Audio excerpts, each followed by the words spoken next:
Radio Italian Brasil e Poesie Italiane.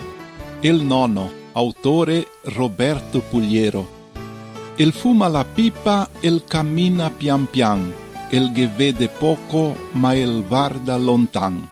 Un poco pelado, un fia bianco e un fia griso, in ogni momento il ga pronto un sorriso.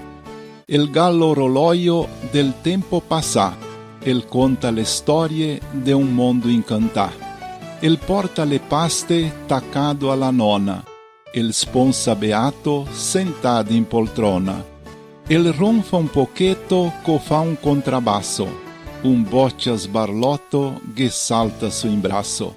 E appena succede che il vede il neodo, il corge se slarga, il balla a suo modo.